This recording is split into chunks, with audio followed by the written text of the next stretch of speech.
আল্লাহ তাআলা নিজেও বলেছেন আমি তোমাদের খুব কাছে। আল্লাহ কাছে না দূরে? সবাই বলতে হবে কাছে না দূরে? কাছে। কাছের জিনিসকে দেখা যায় কি যায় না? উত্তর দেন। কিন্তু আল্লাহরে দেখা যায় না। তিনি কাছে কিন্তু তারে দেখা যায় না। তিনি কোরআনে বলেছেন লা তুদরিকুহুল আবসার ওয়া হুয়া ইউদরিকুল আবসার ওয়া হুয়াল লাতীফুল খাবীর। তিনি দৃষ্টির আয়ত্তে নন, দৃষ্টি তার আয়ত্তে। তিনি সূক্ষ্মদর্শী, সব জানতা। পৃথিবীর কোনো চোখ ওনারা দেখতে পায় না, কিন্তু তার চোখ সবাইরে দেখে। চিল্লায় বলেন তো তিনি কে? সব তিনি দেখতে পান, সব তিনি শুনতে পান। সাত আকাশের উপর সিদরাতুল মুনতাহা, তার উপরে আল্লাহর আরশ, তার উপরে আল্লাহর কুরসি, সেখানে আল্লাহ তাআলা সমাসীন। এই আরশের উপর থেকে আল্লাহ তাআলা জমিনের অতল গহ্বরে, কোনো জঙ্গলে, কোনো গুহার ভিতরে কোনো পিপিলিকাও যদি হেঁটে যায়, আল্লাহ বলে এত উপর থেকে ওই পিঁপড়ার হেঁটে চলার পায়ের আওয়াজটাও আমি আল্লাহ শুনতে পাই। এজন্য কেউ যেটা শোনে না শোনে কে? কেউ যেটা দেখে না দেখে কে? কেউ যেটা পারে না পারে কে? আওয়াজ করে বলেন আল্লাহ কি আমাদের কাছে না দূরে? আমার বাবা মা আমার যত কাছে, তার চাইতো আমার বেশি কাছের কে? আমার স্ত্রী আমার যত কাছের, তার চাইতো আমার বেশি কাছের কে? আমি আমার যত কাছের, তার চাইতো আমার বেশি কাছের কে? আল্লাহ তাআলা। তিনি যে আমাদের কাছে, এটা বোঝানোর জন্য তিনি কোরআনে দুটি শব্দ ব্যবহার করেছেন। আওয়াজ করে বলতে হবে কটি? দুটি। এক জায়গায় ব্যবহার করেছেন করিব, আরেক জায়গায় ব্যবহার করেছেন আকরাব। এক জায়গায় ব্যবহার করেছেন কি বলেন না? করিব। আরেক জায়গায় ব্যবহার করেছেন কি?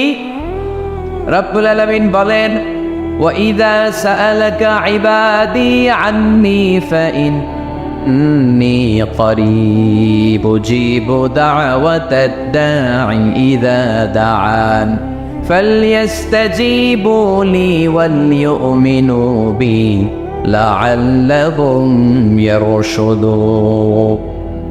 রব্বুল আলামিন বলেন নবী হে, আমার বান্দারা যখন তোমাকে জিজ্ঞেস করে আমি কোথায়, তুমি বলে দাও ইন্নী করিব, আমি কাছে। আল্লাহু আকবার। তিনি কাছে। আল্লাহর হাবিব সাল্লাল্লাহু আলাইহি ওয়াসাল্লামকে আল্লাহ কমান্ড দিলেন, আপনি বলে দেন যখনই উম্মতেরা জিজ্ঞেস করবে আল্লাহ কোথায়, আমি কোথায়, আপনি বলে দেন ফাইন্নী করিব, আমি কাছে। আরেক জায়গায় আল্লাহ ব্যবহার করলেন আকরাব, কাছে না। করিব মানে কাছে, আর আকরাব মানে সবচাইতে কাছে। The closest one, the most closest one, সবচাইতে কাছে। وَنَحْنُ أَقْرَبُ إِلَيْهِ مِنْ حَبْلِ الْوَرِيدِ। তোমার পেছনে যে স্পাইনাল কর্ড, শির দ্বারা, ব্যাকবোন, মেরুদণ্ড, যেটা আমাদের দেহের একেবারে মাঝখানে, আল্লাহ বলে আমি ওইটারও কাছে। কোন কোন মুফাসসিরিন ইকরাম বলেন আমাদের যে খাদ্যনালী আর শ্বাসনালী, এটা আমার ঘাড়ের যত কাছে, আমার আল্লাহ আমার তার চাইতেও বেশি কাছে। তার মানে এই আয়াত দ্বয় থেকে আমরা বুঝতে পারলাম আল্লাহ দূরে নন, তিনি আমাদের কাছে। তিনি আমাদের কাছে, ডাকলেই তিনি সাড়া দেন। সুবহানাল্লাহ পড়েন। ভায়া হয়ে তার কাছে যাওয়া লাগে না, মিডিয়া হয়ে যাওয়া লাগে না। আমার সাথে দেখা করতে হইলে কত ভায়া হয়ে আসা লাগে, পাওয়া যাচ্ছে না। চেয়ারম্যান সাহেবের সাথে দেখা করতে হইলে কত অ্যাপয়েন্টমেন্ট নেওয়া লাগে। এমপি সাহেবের সাথে দেখা করতে হইলে এত ব্যস্ত মানুষ, পাওয়া যাচ্ছে না, ঘুরে ফিরে তারপরে যেতে হয়। প্রধানমন্ত্রীর কথা বললে তো আর সুযোগই নাই, মাসের পর মাস বসে থেকেও এত ব্যস্ত মানুষ পাওয়া যাবে না, ঠিক কিনা? ডোনাল্ড ট্রাম্পের যদি অ্যাপয়েন্টমেন্ট নিতে যান কি অবস্থা হবে? পাওয়া যাবে? কথা বলেন। কিন্তু আল্লাহরে পাইতে হইলে অ্যাপয়েন্টমেন্ট লাগে। আওয়াজ করে বলতে হবে মুসলমান, আল্লাহরে কাছে পেতে সিরিয়াল লাগে। আল্লাহ বলে ডাক দিলেই আবার আল্লাহ আমার ডাকে সাড়া দেয়। চিল্লায় বলেন ঠিক কিনা? এই জন্য বুখারীর বর্ণনায় বিশ্বনবী বললেন ফাইন যাকারানি ফি নাফসি যাকারতুহু ফি নাফসি। আমার বান্দা যদি আমারে একা একা ডাকে, মুহূর্তের মধ্যে আমি আমার বান্দারেও একা একা ডাকতে শুরু করে দেই। ফাইন যাকারানি ফি নাফসি যাকারতুহু ফি নাফসি। আমার কোনো বান্দা যদি আমারে একা একা স্মরণ করে, আমি আমার বান্দারে একা একা স্মরণ করি। সুবহানাল্লাহ কইতে পারলেন না? ওয়া ইন যাকারানি ফি মালাইন যাকারতুহু ফি মালাইন খায়রিম মিনহু। আর আমার বান্দা যদি আমাকে একা একা স্মরণ না করে বিশাল মহাসমাবেশে স্মরণ করে, তাহলে আমি আল্লাহ তাআলা আমার আরশে ফেরেশতাদেরকে নিয়ে এর চেয়ে বড় মহাসমাবেশ করে আমার বান্দারে স্মরণ করি। ওয়া ইন তাকাররাবা ইলাইয়া বিশিবরিন তাকাররাবতু ইলাইহি যিরাআন, আমার বান্দা যদি আমার দিকে 1 বিঘত আসতে চায়, আমি আমার বান্দার দিকে 1 হাত এগিয়ে যাই। আপনি 1 হাত আল্লাহর কাছে যেতে চাইলে আল্লাহ 1 হাত এগিয়ে যায়। ওয়া ইন তাকাররাবা ইলাইয়া যিরাআন তাকাররাবতু ইলাইহি বাআন, আমার কোন বান্দা যদি আমার দিকে 1 হাত এগিয়ে আসে, আমি আমার বান্দার দিকে 2 হাত এগিয়ে যাই। ওয়া ইন আতানি ইয়ামশি আতাইতুহু হারওয়ালা, আমার বান্দা যদি আমার দিকে হেঁটে হেঁটে আসতে চায়, আমি আমার বান্দার কাছে যাওয়ার জন্য দৌড়ে দৌড়ে ছুটে যাই। এজন্য আওয়াজ করে বলতে হবে, আল্লাহ কাছে না দূরে? আরো জোরে, কাছে না দূরে? দ্য মোস্ট ক্লোজেস্ট ওয়ান, সবচাইতে কাছে। চাইলে আমরা আল্লাহর কাছে যেতে পারি। তাই আজকের এই চমৎকার দুপুরে আমরা জেনে যাওয়ার চেষ্টা করব কিভাবে আমরা আল্লাহর কাছের হতে পারি, কি করে আল্লাহর নৈকট্য পেতে পারি, কি করে আল্লাহ তাআলার মুকাররাবিন বান্দাদের অন্তর্ভুক্ত হতে পারি। আল্লাহ আমাদের সবাইকে, এখানে উপস্থিত সবাইকে তোমার নৈকট্য প্রাপ্ত বান্দাদের অন্তর্ভুক্ত করে নাও। তোমার কাছের বান্দাদের তালিকায় আমাদের নামগুলো সেখানে তুমি তুলে নাও। আমরা যেন এমন কাজ করতে পারি যেই কাজ তোমার কাছের বান্দায় আমাদেরকে রূপান্তরিত করে। আমরা আওয়াজ করে পড়বো আমিন। তাহলে আমরা আল্লাহকে কাছে পেতে চাই, আল্লাহর নৈকট্য পেতে চাই। আমরা আজকে জেনে যেতে চাই কি কাজ করলে আল্লাহর নৈকট্য পাওয়া যায়, কি কাজ করলে আল্লাহর কাছে যাওয়া যায়। 2টা সোর্স থেকে জানবো। কয়টা সোর্স? এক হচ্ছে কোরআন, আরেক হচ্ছে সুন্নাহ। আওয়াজ করে জবাব দেন, এক হচ্ছে, আরেক হচ্ছে। তো আসেন কোরআনকে আমরা জিজ্ঞেস করি, কোরআন তুমি আমাদেরকে বলো কি করে আমরা আল্লাহর কাছে যেতে পারি, কি করে আমরা আল্লাহর কাছের বান্দা হতে পারি, কি করে আমরা আল্লাহ তাআলার নৈকট্য পেতে পারি। এবার কোরআন আমাদেরকে প্রেসক্রিপশন দিচ্ছে, শোনো, তোমরা যদি আল্লাহর নৈকট্য প্রাপ্ত বান্দা হতে চাও তাহলে সেজদায় লুটিয়ে পড়ো। সুবহানাল্লাহ পড়তে পারলেন না? ওয়াসজুদ ওয়াক্তারিব, ওয়াসজুদ ওয়াক্তারিব। কোরআনের নির্দেশ হচ্ছে সেজদায় লুটিয়ে পড়ো, আল্লাহর নৈকট্য হাসিল করো। ওয়াসজুদ ওয়াক্তারিব, সূরা আলাকের শেষ আয়াতের শেষাংশে আল্লাহ আমাদেরকে শিখাইয়া দিচ্ছেন, আমার কাছে আসতে চাও, ওয়াসজুদ, সেজদায় লুটিয়ে পড়ো, ওয়াক্তারিব, আমার কাছে চলে আসো। সুবহানাল্লাহ পড়েন। আমার সাথে সাথে আয়াতটা মুখস্থ করেন, আওয়াজ করে সবাই পড়েন, ওয়াসজুদ ওয়াক্তারিব, ওয়াসজুদ ওয়াক্তারিব। সবাই পড়েন না, ওয়াসজুদ ওয়াক্তারিব। এর মানে হচ্ছে সেজদায় লুটিয়ে পড়ো আর আমার কাছে আসো। Prostate and be closer to me, সেজদায় লুটিয়ে পড়ো আর আমার কাছে চলে আসো। সহিহ বুখারীর বর্ণনায় আল্লাহর হাবিব সাল্লাল্লাহু আলাইহি ওয়াসাল্লাম বললেন, আকরাবু মা ইয়াকুনুল আবদু মির রাব্বিহি ওয়া হুয়া সাজিদুন ফাআকসিরু ফীহি দুআ।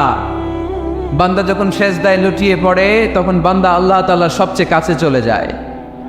ফাআকসিরু ফীহি দুআ, তাই তোমরা বেশি বেশি দোয়া করো। এজন্য সেজদায় পড়ে কি করবেন? কথা বলেন, আরো জোরে বলেন, সেজদায় কি করবেন? সেজদায়ে নত হও, অশ্রু ছাড়ো, প্রভুর শরণে হৃদয় গাড়ো। সেজদায়ে নত হও, অশ্রু ছাড়ো, প্রভুর শরণে হৃদয় গাড়ো। প্রাণ খুলে সব ব্যথা বলো প্রভুকে, বলো প্রভুকে। রাত কি কেটে যাবে ঘুমে অলসে, রাত কি কেটে যাবে ঘুমে অলসে। তুমি কি জানবে না তোমার নিজেকে প্রভুকে, রাত কি কেটে যাবে ঘুমে অলসে। ঠিক কিনা? ঘুমে অলসে আমাদের রাত কেটে যায়, সেজদা দেওয়ার সময় নাই। কখন প্রভুর দরবারে হাজিরা দেব, কখন সিজদা দেব? আল্লাহর হাবিব সাল্লাল্লাহু আলাইহি ওয়াসাল্লাম বললেন, আকরাবু মা ইয়াকুনুল আবদু মির রাব্বিহি ওয়া হুয়া সাজিদ ফাকসিরু ফীহি দুআ। তোমরা যখন সিজদায় লুটিয়ে পড়ো তখন তোমরা আল্লাহর সবচাইতে কাছে চলে যাও। এজন্য ওই সময় বেশি বেশি আল্লাহর কাছে চেয়ে নাও। সুবহানাল্লাহ পড়েন। মনের যত আকুতি আছে, যত জ্বালা আছে, যত বেদনা, সিজদায় পড়ে আল্লাহরে বলার দরকার আছে না নাই? কারণ কেউ যেটা শোনে না, শোনে কে? পরীক্ষায় ভালো করতে চান, সিজদায় লুটিয়ে পড়ে আল্লাহরে বলেন। নেককার স্ত্রী চান, সিজদায় পড়ে আল্লাহরে বলেন। নেককার সন্তান চান, সিজদায় লুটিয়ে পড়ে আল্লাহরে বলেন। বিসিএস পরীক্ষায় টিকতে চান, সিজদায় লুটিয়ে পড়ে আল্লাহকে বলেন। পাসপোর্ট দিয়ে রেখেছেন, ভিসা হয় না, সিজদায় লুটিয়ে পড়ে আল্লাহরে বলেন। মনের যত জ্বালা, যত যন্ত্রণা, যত আকুতি, যত হাহাকার, সিজদায় লুটিয়ে পড়ে আল্লাহরে বলেন। কারণ আল্লাহর দরবার এমন দরবার, এই দরবার থেকে কেউ কোনোদিন খালি হাতে ফিরে না। চিল্লায় বলেন ঠিক কিনা? কেউ ফিরে না খালি হাতে আল্লাহরে তোর দরবারেতে, তাই না? পড়েন সবাই, কেউ ফিরে না। আকরাবু মা ইয়াকুনুল আবদু মির রাব্বিহি ওয়া হুয়া সাজিদ। বান্দা যখন সিজদায় লুটিয়ে পড়ে, বান্দা আল্লাহর সবচাইতে কাছে চলে যায়। এই কথাটা মনে থাকবে আপনাদের সবার। আমরা কখন আল্লাহর সবচেয়ে কাছে যাই? আওয়াজ করে বলেন। যখন আমরা সিজদায় পড়ে থাকি। আপাত দৃষ্টিতে মনে হয় সিজদাটা যখন দেই জায়নামাজের উপরে আমার কপালটা পড়ে, সিজদাটা যখন দেই মসজিদের টাইলসের উপরে আমার সিজদাটা পড়ে, সিজদাটা যখন দেই মনে হয় যে মসজিদের কাপড়ের উপর আমার কপালটা পড়ে। কিন্তু বিশ্বনবী বলেন, না, তোমার কপালটা আল্লাহর কুদরতি পায়ের উপরে পড়ে। আকরাবু মা ইয়াকুনুল আবদু মির রাব্বিহি ওয়া হুয়া সাজিদ। বান্দা যখন সিজদায় লুটিয়ে পড়ে, বান্দা আল্লাহর সবচাইতে কাছে চলে যায়। তাহলে কোরআন আমাদেরকে জানালো, যদি আল্লাহর প্রিয় হতে চাও সিজদায় লুটিয়ে পড়ো। আল্লাহর প্রিয় হতে চাইলে কি করব? আওয়াজ করে বলেন, কি করতে হবে? আল্লাহর হাবিব সাল্লাল্লাহু আলাইহি ওয়াসাল্লাম লম্বা সময় ধরে রাতে সিজদায় পড়ে থাকতেন। আল্লাহর হাবিব সাল্লাল্লাহু আলাইহি ওয়াসাল্লামের সাহাবারা সব সময় লম্বা লম্বা রুকু দিতেন, লম্বা লম্বা সিজদা দিতেন। কিন্তু আমরা রুকুর মধ্যে তাড়াহুড়ো করি, সিজদা দিতে যে তাড়াহুড়ো করি, এরকম আছে না নাই? নিমসার এলাকায় এরকম কেউ নাই আলহামদুলিল্লাহ। আপনারা তাড়াহুড়ো করেন? করবেন না আমার ভাইয়েরা। There is no rushing in salah. সালাতে তাড়াহুড়ো নেই। There is no hastiness in salah. সালাতে কোনো তাড়াহুড়ো নেই। সল্লু সালাতান মুআদ্দি'। এমন ভাবে নামাজে দাঁড়াবেন মনে করবেন এটাই হতে পারে আমার জীবনের শেষ নামাজ, ঠিক কি না? Perform the salah as if this is your last and final prayer. এমন ভাবে মুসল্লায় দাঁড়ান মনে করেন এটাই হতে পারে জীবনের শেষ নামাজ। This is my last chance. এখন বাজে 3:30। কেউ যদি বলে আসরের যে নামাজটা পড়বেন এটাই আপনার জীবনের শেষ নামাজ, ওই নামাজ আপনি তাড়াহুড়া করবেন? কথা বলেন। আরে কাঁদতে কাঁদতে আপনি শেষ। এত সুন্দর ওযু বানাবেন, এত সুন্দর আতর মেখে জায়নামাজ বিছিয়ে পাঞ্জাবিটা পরে আপনি নামাজে দাঁড়াবেন। রুকুতে কি সুন্দর রুকু করবেন, লম্বা সময় সিজদা করে চোখের পানি দিয়ে তো সেদিন আপনার জায়নামাজ আপনি ভিজিয়ে দিবেন, ঠিক কিনা? কেন এমনটা করবেন? কারণ আপনি জেনে গিয়েছেন এটাই আমার শেষ নামাজ, তাই না? তো প্রতিটা নামাজের সময় এই জিনিসটা ভাবলে সমস্যা কোথায়? আমরা যে আরো আধা ঘন্টা এখানকার সবাই বেঁচে থাকবো কোনো গ্যারান্টি আছে? আরো 10 মিনিট হায়াত পাবো, গ্যারান্টি? 5 মিনিট, 2 মিনিট, শ্বাস যেটা নিলাম, ব্রেথ ইন করলাম, এটার ব্রেথ আউট করতে পারবো, কোনো গ্যারান্টি আছে? তো প্রতিটা সালাতের মুসল্লায় যখন দাঁড়াই এই চিন্তাটা আমাদের মাথায় আসে না কেন যে এটাই আমার শেষ নামাজ? সল্লু সালাতান মুআদ্দি'। আমার প্রিয় কুমিল্লাবাসী ভাইয়েরা, যখনই নামাজে আমরা দাঁড়াবো আমরা ভাববো হতে পারে এটাই আমার জীবনের শেষ নামাজ, এটাই জীবনের, ভাবা যাবে? আর লম্বা চূড়ার রুকু করবেন, লম্বা সিজদা করবেন, রুকুতে পিঠটা সোজা রাখবেন। আল্লাহর হাবিব সাল্লাল্লাহু আলাইহি ওয়াসাল্লাম যখন রুকু করতেন পিঠটা থাকতো স্ট্রেট ফরওয়ার্ড, বাঁকাও না উঁচুও না, ওয়াকানা বাইনা যালিক। সাহাবারা বলতেন আল্লাহর হাবিব সাল্লাল্লাহু আলাইহি ওয়াসাল্লামের রুকুর পিঠের উপরে পানি ভর্তি কোনো গ্লাস রেখে দিলে গ্লাসটাও কাঁপবে না, পানিটাও পড়বে না। তার মানে বাঁকা ছিল পিঠ, তাই না? কি ছিল? সোজা। আবার আল্লাহর হাবিব সাল্লাল্লাহু আলাইহি ওয়াসাল্লাম বললেন সবচেয়ে বড় চোর যে নামাজে চুরি করে। সাহাবারা বললেন কাইফা ইয়াসরিকু ফিস সালাহ, নামাজে কেমনে চুরি করে? আল্লাহর হাবিব সাল্লাল্লাহু আলাইহি ওয়াসাল্লাম বললেন ইয়াসরিকু ফি রুকুইহি ওয়া সুজুদিহি, রুকু সিজদায় চুরি করে। এরকম নামাজ চোর আছে না নাই? রুকু থেকে সোজা হয়ে দাঁড়িয়ে কয়েক সেকেন্ড আপনি রিল্যাক্স করবেন। প্রথম সেজদা দিয়ে আপনি সোজা হয়ে বসে কয়েক সেকেন্ড রিল্যাক্স করবেন। কি করবেন? রিল্যাক্স। আওয়াজ করে পড়েন সবাই, রিল্যাক্স। নামাজে তাড়াহুড়ো নাই, সালাত হচ্ছে মেডিটেশন, রিল্যাক্স। এক সেজদা দিয়ে বসে আপনি রিল্যাক্স করবেন ধীরস্থির ভাবে, এরপরে দ্বিতীয় সেজদায় যাবেন। অনেকে সেজদা প্রথমটা দিয়ে কোন রকম মাথাটা তুইলেই আবার সেজদায় দৌড় মারে, আছে না নাই? রুকু থেকে স্ট্রেট ফরওয়ার্ড দাঁড়ানোর কথা, দাঁড়িয়ে 1-2 সেকেন্ড রিল্যাক্স করার কথা, ওইটা না করে রুকু থেকে কোন রকম মাথা তুলেই আবার সেজদায় দৌড় মারে, এরকম ডাকাত আছে না নাই? এরাই সালাত চোর। আমরা যেন নামাজ চোরের খাতায় নিজেদের নাম না তুলি, আমরা যেন বেশি বেশি আল্লাহর সেজদা দেই। তাহলে কোরআন আমাদেরকে জানালো আমরা যদি আল্লাহর কাছে যেতে চাই কি করতে হবে? বইলা গেছি, খাইয়া পালাইছি, আওয়াজ করে বলেন কি করবেন? আল্লাহর হাবিব সাল্লাল্লাহু আলাইহি ওয়াসাল্লাম সব সময় লম্বা লম্বা সেজদায় পড়ে থাকতেন। আল্লাহর নবীর সাহাবারা সব সময় লম্বা লম্বা সেজদায় পড়ে থাকতেন। আল্লাহ বলেন তারাহুম রুকআন সুজদা। আপনি দেখবেন আল্লাহর নবীর সাহাবারা আবু বকর, ওমর, উসমান, আলী রাদিয়াল্লাহু তাআলা আনহুম আজমাইন, তাদের স্বভাব ছিল বিপদে পড়লেই লম্বা লম্বা সেজদায় পড়ে যেতে। এক সাহাবী এসে বললেন, ইয়া রাসূলুল্লাহ আল্লিমনি আমালান ইযা আমিলতুহু ইউদখিলুনিল জান্নাহ। আপনি আমার এমন একটা আমল শিখায় দেন যে আমল করলে আল্লাহ আমারে জান্নাতে ঢুকায় দিবে। আল্লাহর হাবিব সাল্লাল্লাহু আলাইহি ওয়াসাল্লাম বললেন, আলাইকা বিকাসরাতিস সুজুদ। তোমার উচিত বেশি বেশি আল্লাহর জন্য সেজদায় লুটিয়ে পড়া। বেশি বেশি সেজদায় লুটিয়ে পড়লে ওই সেজদাকারীর জন্য জান্নাতকে ওয়াজিব করে দেয় কে? কিয়ামতের ময়দানে আল্লাহ বলবেন, ও আমার বান্দারা আমার সেজদা দিয়ে দেখা, কারা কারা দুনিয়াতে সেজদা দিয়েছিলি, আজকে এই কিয়ামতের ময়দানে আমার সেজদা দিয়ে দেখা। আমরা যারা দুনিয়ার বুকে সেজদা দিয়েছি আমরা আল্লাহু আকবার বলে সেজদায় লুটিয়ে পড়ব, আলহামদুলিল্লাহ পড়েন।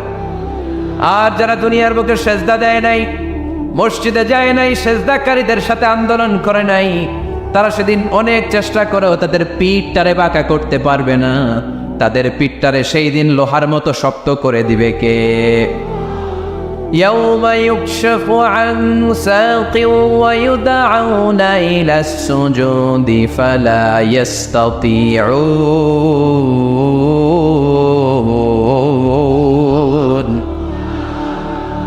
সেদিন আল্লাহ তাআলা ওনার পায়ের গোছা উন্মুক্ত করবেন, পায়ের গোছা দেখাবেন আর বলবেন সেজদা দাও, সেজদা দাও।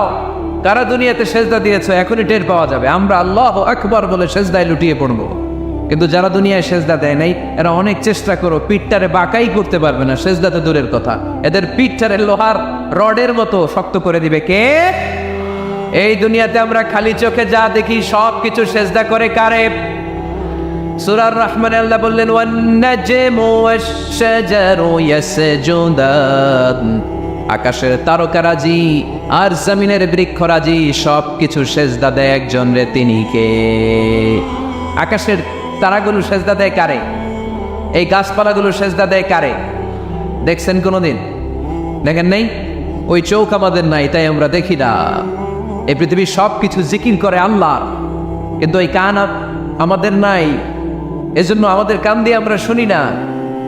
রব্বুল আলামিন বলেন, ওয়া ইম মিন শাইইন ইল্লা ইউসাব্বিহু বিহামদিহি ওয়ালাকিন লা তাফকাহুনা তাসবিহাহুম। নবমণ্ডল ভূমণ্ডল যেখানেই যেটা থাকে না সব কিছু জিকির করে কার? এই যে আকাশের পাখিগুলো উড়ে বেড়ায়, পাখিগুলো জিকির করে কার? নদী নালা জিকির করে কার? সাগর মহাসাগর জিকির করে কার?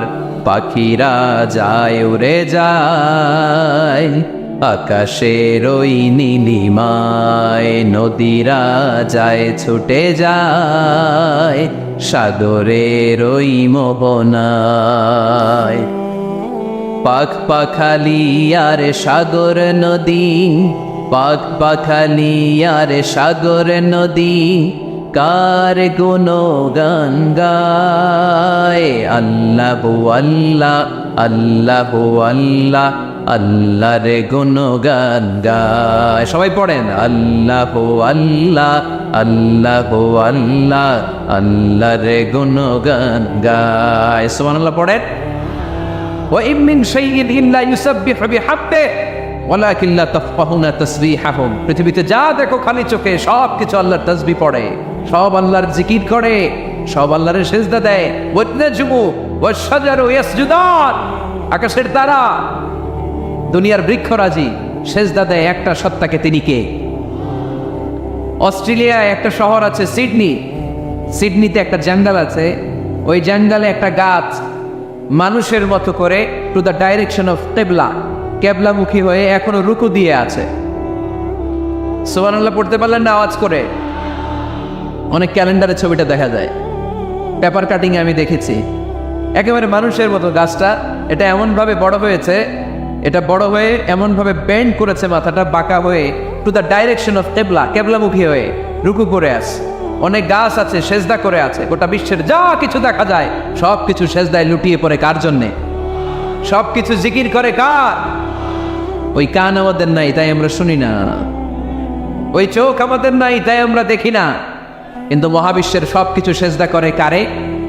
এজন্য আমরাও সেজদা করতে চাই একজনকে। চিল্লায় বলেন তিনি কে? আমরা মসজিদে একটা সেজদা দেব, আবার মাজারে যে আর একটা দেব। হ্যাঁ, সমস্যা কি? সব জায়গায় দিলাম, মসজিদেও কিছু দিলাম, মাজারেও কিছু দিলাম। কুমিল্লার ভাইয়েরা আওয়াজ করে উত্তর দাও, মুসলমান সেজদায় কোনো ভাগাভাগি চলে? আল্লাহর রাজত্বে কোনো ভাগাভাগি আছে? সেজদা চলবে একজনের জন্য। তিনি কে? কোনো ভণ্ডামির সাথে ইসলামের কোনো সম্পর্ক, ভণ্ডামির সাথে কোরআনের কোনো সম্পর্ক? ভণ্ডদের ভালো হওয়ার সুযোগ এখনো আছে না নাই? আজকের এই লাখো জনতার মাহফিল থেকে আমরা তাদেরকে উদাত্ত আহ্বান জানাই, ভণ্ডামি ছেড়ে দেন, ভালো হয়ে যান। ভালো হইতে পয়সা লাগে না। দোদেল বান্দা কালমা চোর, না পায় শ্মশান না পায় ঘোর, দিন থাকিতে আয়রে পথে ছাইড়া দে ভণ্ডামি, ভণ্ডামি ভণ্ডামি ভণ্ডামি, ছাইড়া দে ভণ্ডামি। ঠিক কিনা? নামাজ কালাম পড়ে না, ইবলিশ শয়তানের নানা। এরকম আছে? নামাজ টামাজ নাই, লাল শালু গায়ে দেয়া, গোসল করে না, মাথার চুল দাড়িতে জট বাগানো, বছরে গোসল করে একবার, বছরের একবার ওই গোসলের পানি মুরিদরা খাইয়া সব শেষ। এরকম আছে না নাই? এই অপরিচ্ছন্নতার সাথে, এই নোংরামির সাথে, এই মেন্টালি ডিসঅর্ডারের সাথে পরিচ্ছন্ন ইসলামের কোনো সম্পর্ক আছে? নামাজ কালাম পড়ে না, ইবলিশ শয়তানের নানা, ধর্মের একখান খুঁটি ধইরা কয়দিন করবা হয়রানি, ভণ্ডামি ভণ্ডামি ভণ্ডামি, ছাইড়া দে ভণ্ডামি। ঠিক কিনা? দোদেল বান্দা কালমা চোর, না পায় শ্মশান না পায় ঘোর, দিন থাকিতে আয়রে পথে ছাইড়া দে ভণ্ডামি, ভণ্ডামি ভণ্ডামি ভণ্ডামি, ছাইড়া দে ভণ্ডামি। আওয়াজ তুলে বলেন ঠিক কিনা? কোন ভণ্ডামির সাথে আমাদের সম্পর্ক আছে? এই কপালটারে সৃষ্টি করেছে কে? আমার দেহটারে তৈরি করেছে কে? আমার এই কপাল দিয়ে সেজদা পাওয়ার উপযুক্ত একটাই সত্তা। চিল্লায় বলো মুসলমান, তিনি কে? মনে থাকবে? আল্লাহ ছাড়া অন্য জায়গায় সেজদা দিবেন? মাজারে সেজদা দিবেন? বাজারে সেজদা দিবেন? সেজদা দিবেন কারে? সেজদা দিলেই লাভ, সেজদা দিলেই। তাহলে কোরআন আমাদেরকে শিখালো ওয়াসজুদ ওয়াক্তারিব, prostrate and be closer to me. তোমরা না আল্লাহর কাছে যেতে চাও? তোমরা না আল্লাহর নৈকট্য প্রাপ্ত বান্দা হতে চাও? তোমরা না আল্লাহর কাছে মাহবুব পেয়ারা বান্দা হতে চাও? তাহলে সেজদায় লুটিয়ে পড়ো, সেজদায় লুটিয়ে পড়ো। আল্লাহ তাআলা তোমাদেরকে কাছে টেনে নেবে। আওয়াজ তুলে বলেন ঠিক কিনা? মূসা আলাইহিস সালাম ফেরাউনের সামনে যেয়ে দাঁড়ালেন। ফেরাউনের জাদুকররা বিশাল বড় বড় বাঘ বানালো, সিংহ বানালো, সাপ বানালো। মূসা আলাইহিস সালাম দেখে ভড়কে গেলেন, ভয় পেয়ে গেলেন। আল্লাহ বললেন, মূসা ভয় নাই, তোমার লাঠিটা খালি ফেলো। কি ফেলো? মূসা আলাইহিস সালামকে একটা লাঠি দিছে কে? লাঠি ফেলার সাথে সাথে মুহূর্তের মধ্যে হাইয়াতান তাসআ, বিশাল এক অজগর সাপ। এই বিশাল অজগর সাপ ফেরাউনের জাদুকরদের বানানোর সব ভাগ, ভাল্লুক, সিংহ আর সাপগুলো রেখে বিশাল ফানা ধরে আছে, আর সাপ বলতে শুরু করেছে, আর কি আছে নিয়ে আয়। সুবহানাল্লাহ কইতে পারলেন না? এই দৃশ্য দেখার সাথে সাথে ফেরাউনের রাজপ্রাসাদের সামনে যতগুলো জাদুকর ছিল, কোরআন বলে ফাউলকিয়াস সাহারাতু সাজিদিন। এই দৃশ্য দেখা মাত্রই ফেরাউনের নিয়ে আসা বড় বড় জাদুকরগুলো মুসা আলাইহিস সালামের সামনে দাঁড়িয়ে আল্লাহর জন্য সেজদায় লুটিয়ে পড়েছে। ফাউলকিয়াস সাহারাতু সাজিদিন, সেজদায় লুটিয়ে পড়ে ঘোষণা দিল, আমি ফেরাউনরে মানি না, আমি কোন নাস্তিককে মানি না, আমি মুসার রব, হারুনের রব, বনি ইসরাইলের রব, আল্লাহর জন্য সেজদায় লুটিয়ে পড়লাম। চিল্লায় পড়েন আল্লাহু আকবার। মুহূর্তেই এক সেজদার কারণে তাদের নসিবে হেদায়েত দিয়ে দিয়েছে কে? পৃথিবীর কেউ কাউরে হেদায়েত দিতে পারে? অনেক বাবা ছিল নবী, ছেলের কপালে হেদায়েত নাই, আছে না নাই? অনেক ছেলে ছিল নবী, বাবার কপালে হেদায়েত নাই, আছে না নাই? হেদায়েত দেওয়ার মালিক একজন, চিল্লায় বলেন তিনি কে? একটা সেজদা, একটা সেজদা, একটা সেজদার আদেশকে অমান্য করার কারণে ইবলিস জাহান্নামীদের সর্দার। চিল্লায় বলেন ঠিক কিনা? ওয়াইদ কুলনা লিল মালাইকাতি ইসজুদু লিআদম ফাসাজাদু ইল্লা ইবলিস আবা ওয়াস্তাকবারা ওয়া কানা মিনাল কাফিরিন। আল্লাহ বললেন, ও ফেরেশতাকুল সবাই আমার আদেশ মোতাবেক আদমকে সেজদা করো। সবাই সেজদা করলো, একজন ছাড়া, সে কে? আরো জোরে বলেন। অস্বীকার করলো, ওয়াস্তাকবার, অহংকার দেখালো, কানা মিনাল কাফিরিন, কাফিরদের অন্তর্ভুক্ত হলো, জাহান্নামীদের সর্দার হলো। কয়টা সেজদার আদেশ? আওয়াজ করে বলেন, কয়টা সেজদার আদেশ অমান্য করছে? সেজদা কয়টা দেয় নাই? আপনি দেন নাই কয়টা? হ্যাঁ, আমরা দেই নাই কয়টা? এক সেজদা না দিয়া জাহান্নামীদের লিডার। আমরা সেজদা মিস করছি কয়টা? কয়টা? মুসলমান সেজদায় লুটিয়ে পড়তে হবে একজনের খুশির জন্য, তিনি কে? তাহলে কোরআনকে যে প্রশ্ন করেছি, কোরআন সব উত্তর দিয়ে ফেললো। কোরআন আমাদেরকে জানিয়ে দিল, তোমরা সবাই আল্লাহর নৈকট্যপ্রাপ্ত বান্দা হতে চাও, আল্লাহর কাছের বান্দা হতে চাও, তাহলে ওয়াসজুদ, কি করো? সবাই বলে নাই, আওয়াজ করে বলো মুসলমান, ওয়াসজুদ মানে কি? সেজদা করো। সেজদা করলেই আল্লাহর কাছে যাওয়া যায়। মনের যত জ্বালা যন্ত্রণা দুঃখ ব্যথা আপনি সেজদায় পড়ে আল্লাহরে বলেন। কোনো ভায়া লাগবে না, কোনো মিডিয়া লাগে না, কোনো সিরিয়াল লাগে না, কোনো অ্যাপয়েন্টমেন্ট লাগে না, ডাকতে দেরি, ডাকে সাড়া দিতে দেরি হয় না। তাহলে কোরআনের আলোকে আজকে আমরা জেনে গেলাম আল্লাহর কাছে যেতে হলে সেজদায় লুটিয়ে পড়তে হয়। এবার আমরা সুন্নাহর আলোকে জানার চেষ্টা করব কি করে আল্লাহর কাছে যেতে হয়। শুনবেন? কষ্ট হচ্ছে নাকি আপনাদের? সুন্নাহকে যদি আমরা জিজ্ঞেস করি, বিশ্বনবী রেখে যাওয়া সুন্নাতে যদি আমরা একটু তালাশ করি, একটু স্ক্যানিং করি, একটু চোখ বোলাই, তাহলে সুন্নাহ আমাদেরকে বলে বেশি বেশি নফল ইবাদত করো আর আল্লাহর নৈকট্য হাসিল করো। সুবহানাল্লাহ পড়বেন না? কোরআন বলেছে সেজদায় লুটিয়ে পড়ো। যা যা বললাম আমি ওঠার আগে জিজ্ঞেস করে আবার শুনে যাব, কারণ আমি মনে করি এটা ক্লাস। এটা কি ক্লাসে পড়া দেওয়া নেওয়া আছে না নাই? এতক্ষণ পড়ানোর পরে জিজ্ঞেস করার দরকার আছে না নাই? কোরআন বলছে কি আর সুন্নাহ কি বলে? নফল ইবাদত। আওয়াজ করে বলতে হবে, সুন্নাহ কি বলে? বুখারীর বর্ণনা, আল্লাহর হাবিব সাল্লাল্লাহু আলাইহি ওয়াসাল্লাম বলেন, মা ইয়াজালু আবদি ইয়াতাকাররাবু ইলাইয়া বিন-নওয়াফিল, বান্দা যত বেশি নফল ইবাদত করতে থাকে, করতে করতে করতে করতে বান্দা আমার কাছের নৈকট্য প্রাপ্ত বান্দা হয়ে যায়। হাত্তা উহিব্বাহু, এরপর আমি আমার বান্দারে এত ভালোবাসি, কুনতু সামআহুল্লাযী ইয়াসমাউ বিহি, বান্দা যখন শোনে সে তার নিজের কান দিয়ে শোনে না, আমি আল্লাহর কানে শোনে। কুনতু বাসারাহুল্লাযী ইউবসিরু বিহি, বান্দা যখন দেখে নিজের চোখে দেখে না, আমি আল্লাহর চোখে দেখে। ওয়া ইয়াদাহুল্লাযী ইয়াবতিশু বিহা, বান্দা যখন কিছু ধরে বান্দার হাতে ধরে না, আমি আল্লাহর হাতে ধরে। ওয়া রিজলাহুল্লাযী ইয়ামশি বিহা, বান্দা যখন হেঁটে যায় ওর নিজের পায়ে হাঁটে না, কেমন যেন আমি আল্লাহর পায়ে হাঁটে। আওয়াজ করে বলতে হবে আল্লাহু আকবার।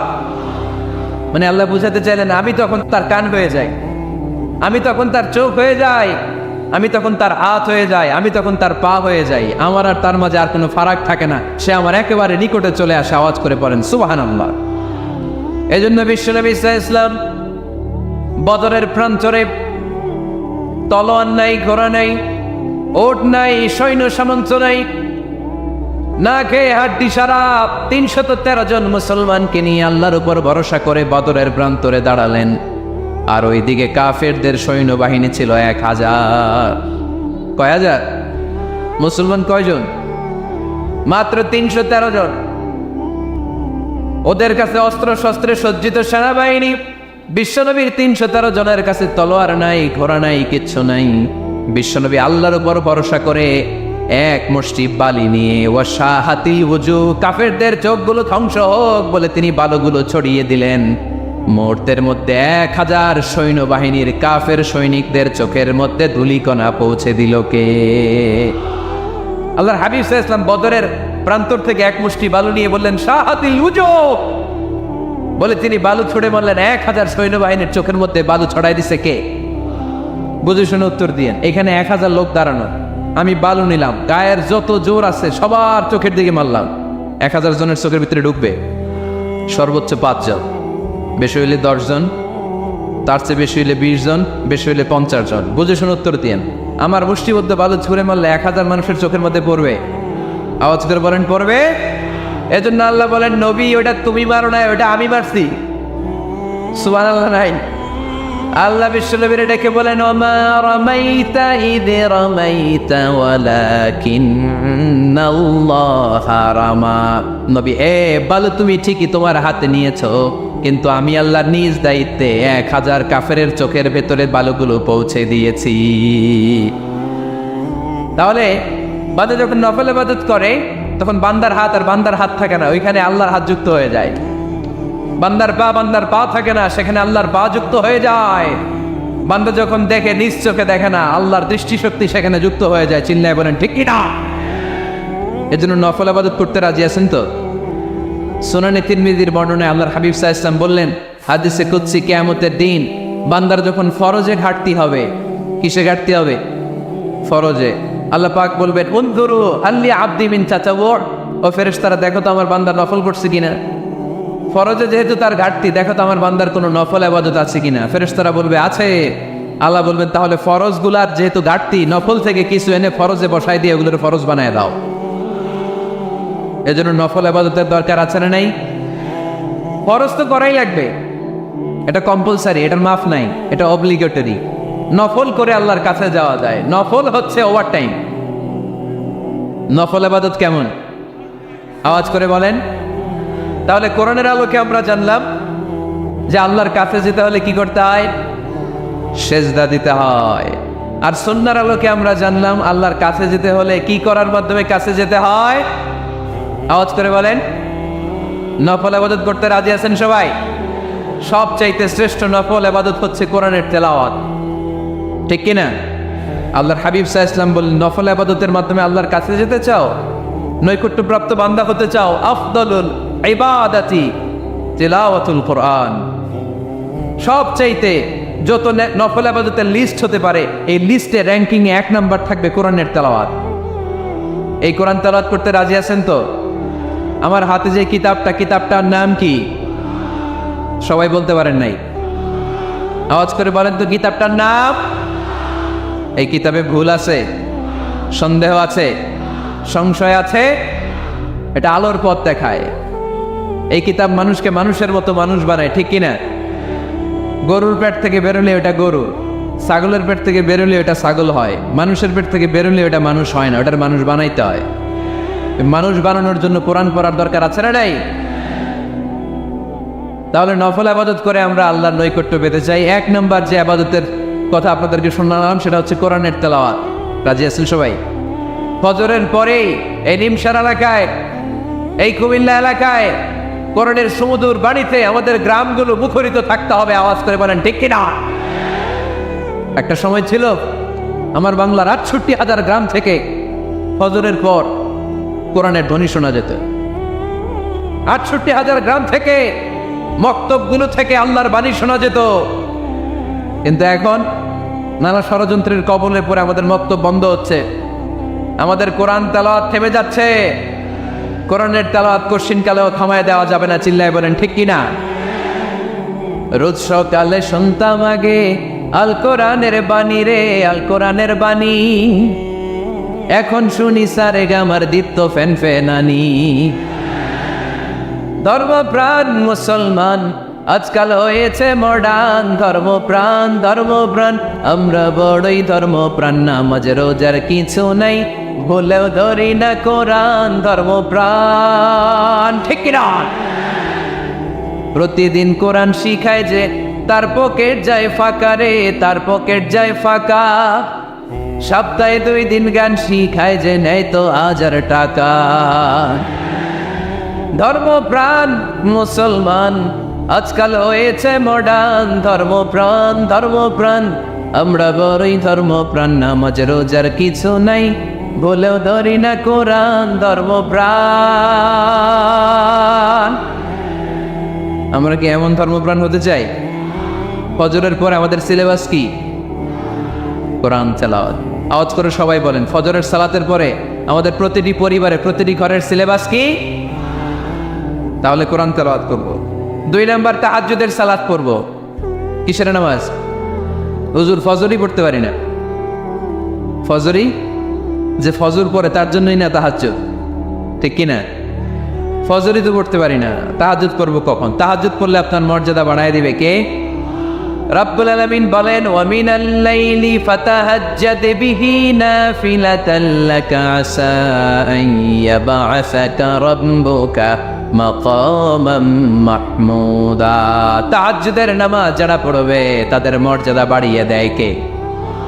কারণ ওই মুহূর্তে আল্লাহ প্রথম আকাশে নেমে আসেন আর ডাকে, আলা মিন মুস্তাগফিরিন আগফিরাল্লাহ। কার ক্ষমা দরকার? ক্ষমা চা, ক্ষমা করে দেব। আলা মিন মুস্তাকসির আকসুলা। কার খাবারের দরকার, পোশাকের দরকার? চাও, দিয়ে দেব। চাও, কার কি লাগবে? চাও, আমি দিয়ে দেব। এই জন্য শেষ রাতের দোয়া আল্লাহ কবুল করে। এই যে রমজান আসতেছে না সামনে, কোন মাসে রমজান? এপ্রিলে। রমজানে তাহাজ্জুদ পড়ার একটা সুবর্ণ সুযোগ, কারণ সাহারি খাওয়ার জন্য তো ওটাই লাগে। একটু তাহাজ্জুদের অভ্যাস করব আমরা। রাজি আছি তো সবাই? 3 নম্বর নফল ইবাদত হচ্ছে দোয়া। সবাই সবার জন্য দোয়া করবো। অনেকে কয়, হুজুর আমার দোয়া আমি করবো, ওরটা ওই করবো, এর লেগে আমি করুম কেন? আছে না নাই? না, এটা ভুল। নিজের জন্য করবেন, অন্যের জন্য করবেন।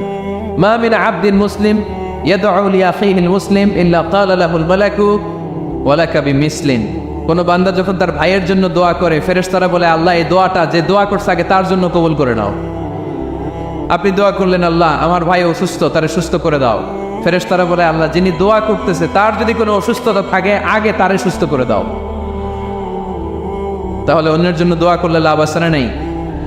দোয়া করতে জানে না অনেকে। দোয়ার আলোচনা আছে আমার, ইউটিউবে সার্চ দিবে দোয়া, মিজানুর রহমান আনসারী, পেয়ে যাবেন। It's an art. দোয়াটা একটা শিল্প। এটার মধ্যে চোখের পানি জুড়ে দিবেন, আবেগ জুড়ে দিবেন, মুহূর্তেই আরশের মধ্যে যে নক করবে। সুবহানাল্লাহ কইবেন না? চোখের পানির দাম আল্লাহর কাছে খুব বেশি। 2 ফোঁটা পানি। কি আপনারা বিরক্ত হয়ে গেছেন? আর 2 মিনিট বসেন। 2 ফোঁটা পানি আল্লাহর কাছে প্রিয়। আওয়াজ করে বলেন, কয় ফোঁটা? 2 ফোঁটা। এক হচ্ছে জিহাদের ময়দানে রক্তের ফোঁটা, আরেক হচ্ছে অনুতপ্ত বান্দার চোখের পানির ফোঁটা। অনুতপ্ত বান্দা যখন অনুতপ্ত হয়ে কাঁদে, তার চোখের পানি চোখ বেয়ে, নাকের ডগা বেয়ে মাটিতে পড়ার আগেই ওই বান্দার সব গুনাহ আল্লাহ মাফ করে দেয়। তাহলে প্রথমে কোরআন তেলাওয়াত, তারপর তাহাজ্জুদের নামাজ, তারপরে দোয়া, 4 নম্বরে জিকির। জিকির নফল ইবাদত, ঠিক কিনা? জিকির করতে করতে স্টেজের উপর উঠে যাবেন আপনারা সবাই। পারবেন কারা কারা? হাত তোলেন। কত বড় সাহস দেখছেন?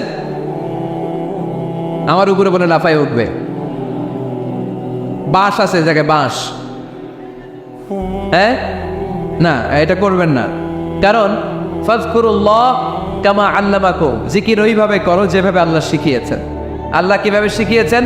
ওয়াযকুরু রাব্বাকুম ফি নাফসিক। দেখেন, জিকির করার পদ্ধতি কোরআন থেকে শোনেন। মনে মনে করো, তাদাররুআন সবিনয়ে করো, খিফাতান ভীত বিহবল চিত্তে করো, দুনাল জাহরি মিনাল কওল অনুচ্চ স্বরে, বেশি আওয়াজ করে লাফালাফি করো না। এটা হচ্ছে জিকির করার পদ্ধতি। জিকির করার পদ্ধতি আল্লাহর হাবিব শিখালেন, আহাব্বুল কালামি ইলাল্লাহি আরবাআ। আল্লাহর কাছে সবচেয়ে প্রিয় কথা কয়টি? 1 নাম্বার সুবহানাল্লাহ, 2 নাম্বার আলহামদুলিল্লাহ। 3 নাম্বার লা ইলাহা ইল্লাল্লাহ। 4 নাম্বার আল্লাহু আকবার। এর চেয়ে শ্রেষ্ঠ জিকির আর হতে পারে? আবার আল্লাহর হাবিব সাল্লাল্লাহু আলাইহি ওয়াসাল্লাম বললেন, মান ক্বালা লা ইলাহা ইল্লাল্লাহ দাখালাল জান্নাহ। একবার লা ইলাহা বলে যে মরতে পারবে তার জন্য জান্নাত ওয়াজিব করে দিবে কে? এই জিকিরগুলো করবেন হাতের গিড়ায়, আঙ্গুলের গিড়া আছে না, ডান হাত তোলেন তো, এরকম গিড়াগুলো দেখান তো আমারে, এইভাবে সুবহানাল্লাহ সুবহানাল্লাহ সুবহানাল্লাহ। এটা সুন্নাহ, পারা যাবে? আব্দুল্লাহ ইবনে আমর ইবনুল আস বলেন, রাআইতু রাসূলুল্লাহি সাল্লাল্লাহু আলাইহি ওয়াসাল্লাম ইয়াকিদু তাসবিহা বিয়ামিনি। আমি নিজ চোখে আল্লাহ রাসূল সাল্লাল্লাহু আলাইহি ওয়াসাল্লামকে ডান হাতের গিড়াতে এরকম তাসবিহ পড়তে দেখেছি। সুবহানাল্লাহ পড়েন, নীরবে নিঃশব্দে জিকির করবেন। হ্যাঁ, এটা ঠিক। তালিমের জন্য একটু আওয়াজ করে প্রয়োজনে মাঝে মাঝে জিকির করা যায়, যেমন এইভাবে পড়েন, সুবহানাল্লাহ আলহামদুলিল্লাহ লা ইলাহা ইল্লাল্লাহ সুবহানাল্লাহ লা ইলাহা ইল্লাল্লাহ মুহাম্মাদুর রাসূলুল্লাহ সাল্লাল্লাহু আলাইহি ওয়াসাল্লাম।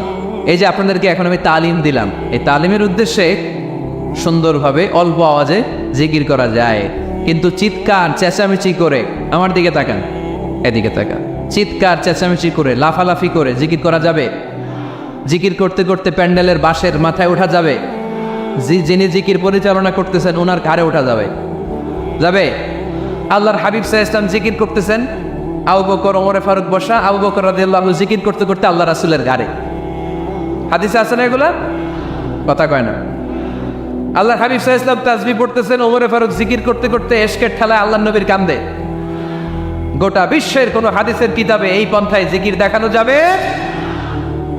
কোরআনের কথা শুনেন, ফাযকুরুল্লাহ কামা আল্লামাকুম, ওইভাবে আল্লাহর জিকির করো যেমন করে আল্লাহ তোমাদের শিখিয়েছেন। কোন হাদিস দেখাতে পারবেন যে আবু বকর রাদিয়াল্লাহু তাআলা আনহু জিকির করতে করতে, আরব দেশে সৌদিতে ছিল খেজুর গাছ, জিকির করতে করতে খেজুর গাছের আগায়, ওমরে ফারুক খেজুর গাছের আগায়, তো এগুলো পেলেন কোথায়? কেন এগুলো করেন? আল্লাহর হাবিব সাল্লাল্লাহু আলাইহি ওয়াসাল্লাম না, আল্লাহর হাবিব সাল্লাল্লাহু আলাইহি ওয়াসাল্লাম যেভাবে জিকির শিখিয়েছেন আমরা ওইভাবে করব। বরকত দিবে কে? 5 নাম্বার নফল ইবাদত, দান খয়রাত করব। রাজি আছেন? গোপন দান, গোপন দান আল্লাহর রাগ কমায় দেয়। কোনো কারণে আমার রব যদি আমার উপর রেগে থাকে, আমি গোপন দান করলে ওই রাগটা মুহূর্তে ঠান্ডা হয়ে যায়। আল্লাকা সিররুন ইনদাল্লাহ বাইনাকা আনতা ওয়া বাইনাল্লাহ, আল্লাকা সাদাকাতুন তাখফা লা ইয়ালামুহা ইল্লাল্লাহ, আল্লাকা সিররুন ইনদাল্লাহ বাইনাকা আনতা ওয়া বাইনাল্লাহ, আল্লাকা সাদাকাতুন তাখফা লা ইয়ালামুহা ইল্লাল্লাহ। সুবহানাল্লাহ পড়েন। তোমার আর তোমার রবের এমন কোনো গোপন বিষয় আছে নাকি যেটা তুমি আর তোমার রব ছাড়া কেউ জানে না? তুমি জীবনে এরকম গোপন দান করছো নাকি যেটা আল্লাহ ছাড়া কেউ দেখেনি? ওই দানটা আল্লাহ পছন্দ করে। সর্বশেষ কথা বলি, শেষ কথা, মানুষকে খাওয়াবেন। মানুষকে কি করবেন? খাওয়ানোর চেয়ে ভালো নফল ইবাদত আছে? কি করবেন? খাইবেন। কি করবেন? খাওয়াতে রাজি আছেন তো? কিয়ামতের দিন আল্লাহ তাআলা বলবে, এই বনি আদম, আমি তোমার কাছে খাবার চাইছিলাম, তুমি আমার খাবার দাও নাই। বনি আদম বলবে, আল্লাহ আপনি যদি খাবার চাইতেন খাবারের বস্তা নিয়ে যাইতাম। আল্লাহ তাআলা বলবেন, এই যে না খেয়ে থাকা পথ শিশুগুলো, শীতের রাতে শুয়ে থাকা না খেয়ে থাকা শিশুগুলো খাবার চেয়েছিল, তুমি খাবার দাও নাই, ওদেরকে খাওয়ালেই আমি আল্লাহকে খাওয়ানো হয়ে যেত। এজন্য রাব্বুল আলামিন বলেন, যালিকাল কিতাবু লা রাইবা ফীহি হুদাল লিল মুত্তাকিন। This is the book, there is no doubt in it। এটা এমন বই যেটাতে সন্দেহ নাই, এটা মুত্তাকিনদের জন্য পথ প্রদর্শনকারী। তাহলে এই কথাটা, এই মেসেজটা আজকে আমাদেরকে মুখস্থ করে নিয়ে যেতে হবে যে কোরআন হেদায়েতের কিতাব। এটা কিসের কিতাব? পথ দেখায়, সত্যের পথ, কল্যাণের পথ, জান্নাতের পথ। ইয়াহদি লিল্লাতি হিয়া আকওয়াম, যে পথটা খুব সুদৃঢ়, খুব মজবুত।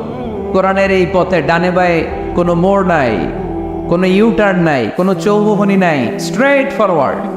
এই রাস্তায় যদি দুনিয়ায় আমরা চলতে শুরু করি, এই রাস্তা শেষ হয়ে যাবে জান্নাতুল ফেরদাউসের ভেতরে। আওয়াজ করে পড়ি সুবহানাল্লাহ। এজন্য এই কোরআন থেকে আমাদেরকে হেদায়েত নিতে হবে, এই কোরআন থেকে আমাদেরকে গাইডেন্স নিতে হবে। আমাদের জীবনের চলার পথে যেখানেই আমরা সমস্যায় পড়ব, এই কোরআন থেকে আমাদের গাইডেন্স, হেদায়াত, পথ প্রদর্শন যেটা আল্লাহ তাআলা আমাদের জন্য দিয়েছে, সেটা আমাদেরকে গ্রহণ করতে হবে।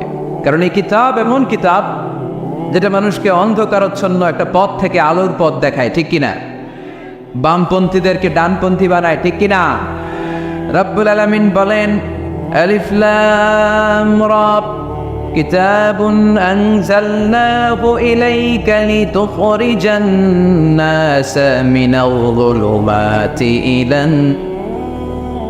Muhammad, I've revealed this book in order to lead the mankind out of darkness into the light. অন্ধকারাচ্ছন্ন মানুষগুলোকে অন্ধকার থেকে বের করে টেনে এনে আলোর পথে উঠিয়ে দেওয়ার জন্য এই কোরআনকে পাঠিয়েছে কে? তাহলে আমরা বুঝলাম এটা বিজ্ঞানের কিতাব নয়, যদিও বিজ্ঞান নিয়ে কোরআন কথা বলেছে। এটা ইতিহাসের বই নয়, যদিও অনেক ইতিহাস কোরআনে আছে। এটা গল্পের বই নয়, যদিও নবীদের গল্প পাওয়া যায় এই কিতাবে। এটা হেদায়েতের কিতাব। কিসের কিতাব?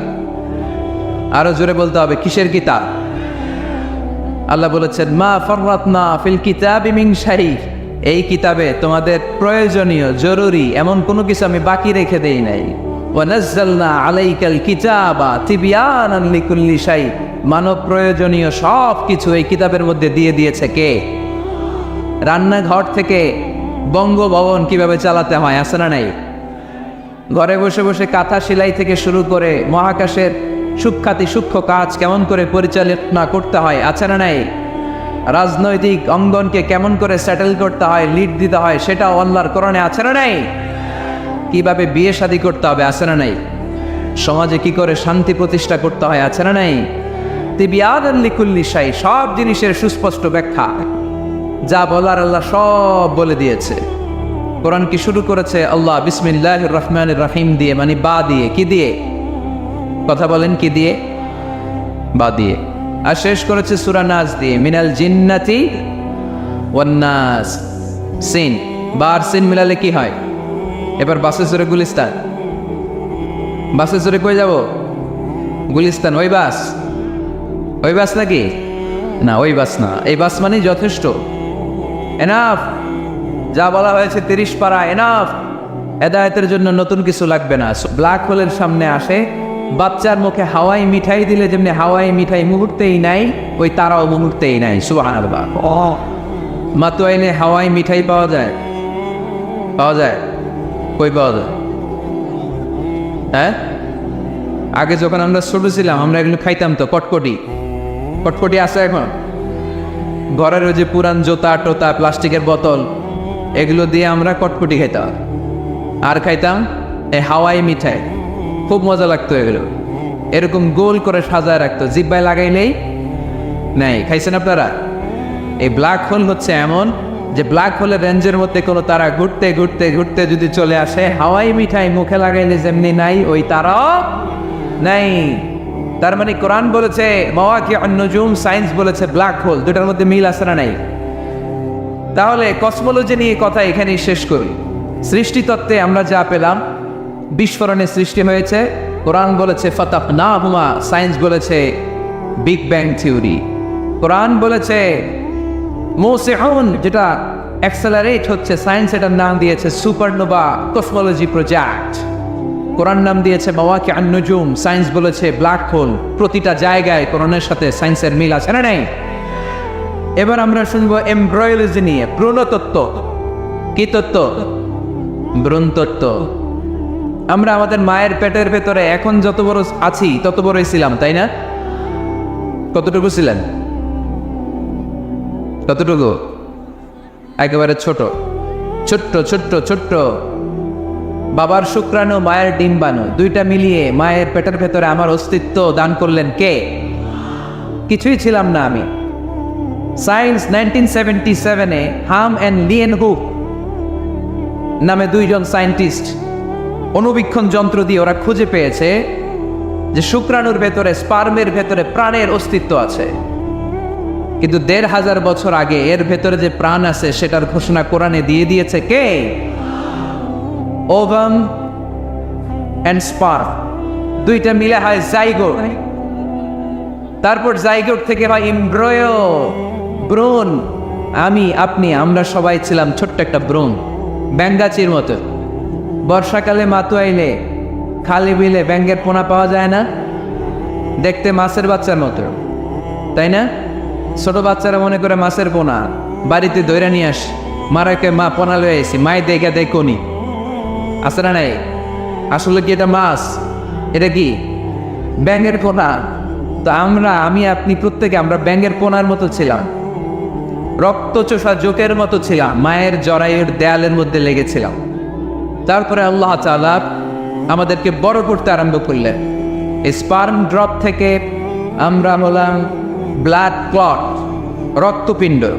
সেখান থেকে আমরা হলাম মুদগা, নুতফা, আলাকা, মুদগা, 3 স্টেজ। প্রতি 40 দিন পর পর আমার সাইজ বাড়তে লাগলো। সায়েন্স এটা স্বীকার করেছে যে প্রত্যেক 40 দিন পর বাচ্চার একটা নোটিসেবল ডেভেলপমেন্ট ঘটে। আল্লাহ রাসূল সাল্লাল্লাহু আলাইহি ওয়াসাল্লাম বলেছেন, ইন্না খালকাকুম ইউজমাউ ফি বাতনি উম্মিহি 40 ইয়াওমা। প্রতি 40 দিন পর তোমার মায়ের পেটের ভেতরে তোমার সাইজ একটু বড় করা হয়। চিল্লায় পড়ি আল্লাহু আকবার। তারপরে তুমি নুতফা থাকো, নুতফা থেকে তুমি আলাকা হও, আলাকা থেকে মুদগা, স্টেপ বাই স্টেপ রক্তপিণ্ড। তারপরে আমি হয়ে যাই গোশতপিণ্ড। ওই গোশতের ভেতরে আল্লাহ তাআলা আমার স্কেলিটন দেয়, কঙ্কাল। তারপরে এই কঙ্কালের চারদিক দিয়ে গোশত দিয়ে আমাকে আল্লাহ প্রস্তুত করে। সর্বশেষ এই চামড়ার লেভেল দিয়ে মায়ের পেটে আমাকে ডেকোরেটিং করে কে? ওয়ালাকাদ খালাকনাল ইনসানা মিন সুলালাতিন মিন তিন সুম্মা জাআলনাহু নুতফাতান ফি ক্বারারিন মাকিন ثم خلقنا النطفة علقة فخلقنا العلقة مضغة فخلقنا المضغة عظاما فكسونا العظام لحما ثم أنشأناه خلقا آخر فتبارك الله أحسن الخالقين. পড়েন আল্লাহু আকবার। আল্লাহ বলেন, ছোট্ট নাপাক বীর্য থেকে তোমারে তৈরি করলাম। তুমি ছিলা পানির ফোঁটা, সেখান থেকে বানালাম জমাটবদ্ধ রক্তপিণ্ড, সেখান থেকে গোশতপিণ্ড। ওই গোশতের ভেতরে তোমার কঙ্কাল আমি জুড়ে দিলাম, কঙ্কালের উপরে গোশত দিয়ে প্যাকেট পড়ালাম, সর্বশেষে চামড়া দিয়ে ডেকোরেশন করে দিলাম। ছোট্ট ছিলাম আমরা, একেবারে ছোট্ট, অনেক ছোট্ট। আস্তে আস্তে আমার হাত গজালো, আমার পা গজালো, আমার হেয়ারিং সিস্টেম চালু হলো, আমার রেসপিরেটরি সিস্টেম চালু হলো, আমার ডাইজেস্টিভ সিস্টেম চালু হলো, আমার স্টোমাক হলো, আমার ব্লাড সার্কুলেশন শুরু হলো, আমার হার্টের 2টা পার্টিশন হলো। আল্লাহ রূপের ফুৎকার দিলেন, আমি মানুষ হয়ে দুনিয়ায় আসলাম। সুবহানাল্লাহ। 2টা পার্টিশন করে দিলেন। আর এই পাম্প মেশিন আমার মায়ের পেটের ভেতরেই চালু করে দিলেন কে? এক মুহূর্তের জন্য যদি এই পাম্প মেশিনটা বন্ধ হয়ে যায়, মুহূর্তে আমার ঠুস বানায় দিবে কে? আরে মানুষ রঙিন ফানুষ, দম ফুরাইলে তবু তো ভাই কারোরই নাই একটুখানি। আরে মানুষ রঙিন ফানুষ, রঙিন ফানুষ, আরে মানুষ। আল্লাহু আকবার। 2টা জিনিস আল্লাহ দেয়, রূহ দেয় আর ফেরেশতা দেয়। কি দেয়? রূহ দেয় আর ফেরেশতা দেয়। মানুষ যখন মরে যায় 2টাই চলে যায়, রূহটাও চলে যায়, ফেরেশতাও চলে যায়, ঠিক কিনা? আমাদের কাঁধে ফেরেশতা আছে না নাই? 2 কান্দে ছিল যে তোমারে 2 জনা পাহারা, তোমারে একলা থুইয়া পালাইছে তাহারা। তোমার 8 কুঠুরি 9 দরজা বন্ধ এবার হলো রে, হলো মুখে আল্লাহ রসুল সবে বলো, ও মুখে আল্লাহ রসুল সবে বলো। দুয়ারে আইসাছে পালকি নাই, ওরে গাও তো হলো রে, তোলো মুখে আল্লাহ রসুল সবে বলো। ঠিক কি না? রুহুর ফুৎকার যখন মায়ের পেটে দিলেন, হার্টবিট চালু হয়ে গেল অলিন্দ নিলয়। বাংলায় কি বলে, ইংরেজিতে সিস্টলিক অ্যান্ড ডায়াস্টলিক। ধপ ধপ ধপ করে আমার এই হার্টের পার্টিশন থেকে ধপ ধপ করে আমি যে পৃথিবীতে এসেছি এটা জানান দিল কে? এই প্রক্রিয়ায় আল্লাহ আমারে বানালেন। এই যে এতগুলো মাস মায়ের পেটের ভেতরে ছিলাম, পৃথিবীর কেউ আমারে খাবার দিতে পারছে, চিকিৎসা করতে পারছে? যেই কবিরাজ আমারে খাবার দিলেন, অক্সিজেন দিলেন, ওই কবিরাজের নাম কি? আল্লাহ। 7 মাস আল্লাহ বললেন ফি যুলুমাতিন সালাস, 3টা প্যাকেটের ভিতরে তুমি ছিলা। কোরআন বলে কয়টা প্যাকেট? জোরে বলেন, সবাই বলেন কয়টা? কোরআনের ভাষ্য মতে 3টা প্যাকেট। মডার্ন সায়েন্সও তাই বলেছে, 3টা প্যাকেট। প্রথম প্যাকেটের নাম প্লাসেন্টা, ইংরেজিতে বলে প্লাসেন্টা। এটা হচ্ছে ফুল। বাচ্চা বেরো আর কিছুক্ষণ পরে মায়ের জরায়ের ওখান থেকে একটা ফুল বেরিয়ে আসে, এইটার প্যাকেটে ছিলাম। প্যাকেট বানাইছিল কে? 2 নম্বর প্যাকেটের নাম ওম, মায়ের জরায়ু, জরায়ুর প্যাকেটের ভিতরে ছিলাম। 3 নম্বর হচ্ছে আমার মায়ের পেট, আর বেলি, এই পেটের প্যাকেট। 3টা প্যাকেটের ভিতরে ফি করারিম মাকিন, গোপনতম প্রকোষ্ঠে আমাকে মায়ের পেটের ভেতর থেকে পৃথিবীতে বের করে দিল কে? কত ক্ষুদ্র ছিলাম, সেখানে আমি বিজয়ী হয়েছি, ঠিক কিনা? এই যে লাম, তারা প্রমাণ করেছে যে অণুবীক্ষণ যন্ত্র দিয়ে তারা দেখেছে 1 ফোঁটা বীর্যের ভেতরে 20 কোটি শুক্রাণু যদি না থাকে, তাহলে ওই ফোঁটা শুক্রাণু থেকে মায়ের গর্ভে কোনো সন্তান জন্মলাভ করে না। কয় কোটি? আমি ওই 20 কোটি শুক্রাণুর একটা, আপনি ওই 20 কোটি শুক্রাণুর একটা, ঠিক কিনা? তার মানে মহা একটা যুদ্ধ হয়েছিল তখন ডিম্বাণুর ভেতরে আঘাত করার জন্য। সেই যুদ্ধে 19,99,99,999 শুক্রাণুকে পেছনে ফেলে ওই খেলায় চ্যাম্পিয়ন হয়েছিলাম আমি। চিল্লায় বলেন ঠিক কিনা? ওই দিন মায়ের পেটে যে আমার অস্তিত্বের জানান আমি দিয়েছিলাম, তখন আমার হাত ছিল নাকি? পা ছিল? দাঁতা ছিল? দাঁতে ছিল? টাকা ছিল? ব্যাংক ব্যালেন্স ছিল? কিছুই ছিল না। তখন আমি বিজয়ী হয়েছি। তখনও যখন আমি বিজয় লাভ করতে পেরেছি, এই দুনিয়ার বুকে এসেও আমাদের বিজয় কেউ ঠেকায় রাখতে পারবে না। চিল্লায় বলেন ঠিক কিনা? আমরা বিজয় করতে এসেছি, যাই করব আমরা ভালোভাবে করব, এটা ইসলামের শিক্ষা, ঠিক কিনা? কাজ ছোট হোক বড় হোক, ভালো করলে সওয়াব আছে না নাই? যে কোনো কাজ করো না ভাই, যে কোনো কাজ করো, তা যেন হয় সবার চেয়ে সবচেয়ে সুন্দর। যে কোনো কাজ করো না ভাই, যে কোনো কাজ করো, তা যেন হয় সবার চেয়ে সবচেয়ে সুন্দর। হোক না সেটা পড়ালেখা, রঙের ভাষায় ছবি আঁকা, হোক না সেটা সামান্য কাজ কিংবা মহত্তর, তা যেন হয় সবার চেয়ে সবচেয়ে সুন্দর। আলহামদুলিল্লাহ পড়। কাজ ছোট হোক কিংবা বড় হোক, ওটা ভালো করে করতে বলছে কে? ভালো করে করলে ওই কাজে বরকত দিবে কে? কাজে কোনো লজ্জা আছে? শ্রমে কোনো লজ্জা আছে? চাকরি ব্যবসায় কোনো লজ্জা আছে? লজ্জা অলসতায়। লজ্জা কিসে? মাতোয়াইলের ছেলেরা মনে থাকবে, কাজে লজ্জা পাওয়া যাবে। Never under estimate any job, big or small. ছোট হোক বড় হোক, কোনো চাকরিকে নাক ছিটকানো যাবে না। কাজ করে বেঁচে থাকতে হবে, এটাই ইসলামের শিক্ষা, ঠিক কিনা? তাহলে এই এমব্রায়োলজির এই সংক্ষিপ্ত পরিসরের যে আলোচনা, এটাতে আমরা বুঝলাম সায়েন্স যা বলেছে তার সবটুকু কোরআনের সাথে মিল আছে না নেই? কোনো অমিল আছে? যদি কোনো অমিল তারা খুঁজে পায়, দে হ্যাভ টু ওয়েট। সায়েন্সের কি করতে হবে? অপেক্ষা করতে হবে। কারণ শুরুতে যা বলেছে এটা মনে রাখতে হবে কিন্তু, কারণ সায়েন্সের মূল থিওরি, সায়েন্সের কোনো থিওরি ফাইনাল না। আর কোরআনের মূল থিওরি, কোরআন যাই বলেছে তার সবটাই ফাইনাল। চিল্লায় বলো ঠিক কিনা?